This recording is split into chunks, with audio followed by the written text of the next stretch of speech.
पर मैं गुफ्तगू ज़रूर करूँगा कि कैसे इसको पुख्ता किया जाए। तो आपको उर्दू ज़बान सही तरीके से सीखनी चाहिए। कैसे सीखनी चाहिए, मैं उसकी एक मिसाल दूंगा। ऐसे सीखनी चाहिए कि लोगों को ये शुबा ना हो कि आपकी मादरी ज़बान कोई दूसरी है, यानी इतनी महारत आपको आनी चाहिए। जब मैं ये कह रहा हूं तो इसका मतलब मैं ये नहीं कह रहा कि आप अपनी मादरी ज़बान को छोड़ दें, वो पहले नंबर पर है। मैं ये नहीं कह रहा कि उसकी अहमियत नहीं है, वो अपनी जगह अहमियत रखती है। लेकिन जब ये कहा जा रहा है कि उर्दू ज़बान बोलें तो इस अंदाज से बोलें और लिखें तो इस अंदाज से लिखें कि कोई ये शुबा ना करे कि आप बलोच हैं। इसकी एक मिसाल मैं देता हूं। आप में से कौन है जो औरिया मकबूल जान साहब को जानता है? आप में से माशाल्लाह बास तलबा जानते हैं। ये औरिया मकबूल जान साहब कौन है, कौन बताएगा? बलूचिस्तान से उनका ताल्लुक, बलोच हैं। लेकिन आपने जब जिसने भी सुना है उनको, कभी महसूस हुआ कि वो बलोच हैं? नहीं।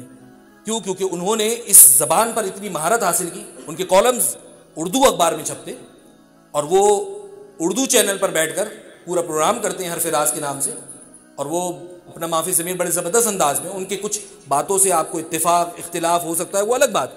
मैं सिर्फ उनकी ज़बानदानी की तारीफ़ कर रहा हूँ। तो उर्दू ज़बान पर महारत हासिल करें। उसका तरीक़ेकार क्या है? एक तो किताबों का मुताला कीजिए, लिखने में भी, बोलने में भी, समझने में भी उर्दू ज़बान पर महारत। आपको अपना माफ़ी ज़मीर सिर्फ बोल कर ही नहीं बयान कर। आप दाई हैं तो बोल रहे हैं, मुबल्लिग हैं तो बोल रहे हैं, खतीब है तो बोल रहे हैं, लेकिन आप एक अच्छे मुसन्निफ भी बन सकते हैं, आप मुहर्रिर भी बन सकते हैं, आप मौलिफ भी बन सकते हैं। आप अपनी सलाहियतें जो है वो तहरीर के मैदान में दिखा सकते हैं। लेकिन ये सब कुछ उस वक्त होगा दोस्तों कि जब आपको उर्दू ज़बान पर महारत हासिल होगी। और उसका तरीक़ेकार मुख्तसरन अर्ज़ कर देता हूँ कि मुताले की आदत डालिए। मुताला करेंगे, किताबें पढ़ेंगे, आप देखिए कि आपकी उर्दू के अंदर निखार आना शुरू हो जाएगी, बहुत खूबसूरत हो जाएगी।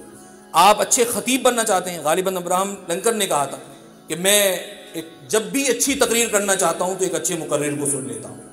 अगर आप, ये तो जज्बात के हवाले से भी है, लहजे के हवाले से भी बात है, लेकिन ज़बान के हवाले से भी बात है कि अगर आपने अच्छी उर्दू में तकरीर करनी है तो अच्छी उर्दू बोलने वाले लोगों को सुनना होगा, उनसे सीखिए। आप देखिए कि कौन अच्छी उर्दू बोलता है, उनकी गुफ्तगू सुनेंगे, उनकी बातें सुनेंगे, इंशाअल्लाह आपकी लैंग्वेज दुरुस्त होगी, आप अच्छे अंदाज में गुफ्तगू करेंगे। और उसके साथ साथ मुताला करेंगे तो आपकी तकरीर में भी निखार आएगा और आपकी तहरीर में भी निखार आएगा।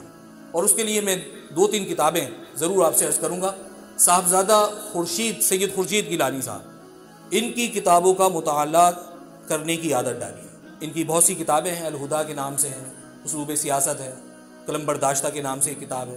तो इस तरह की उनकी किताबें हैं, वो ज़रूर लें, मुताला करें।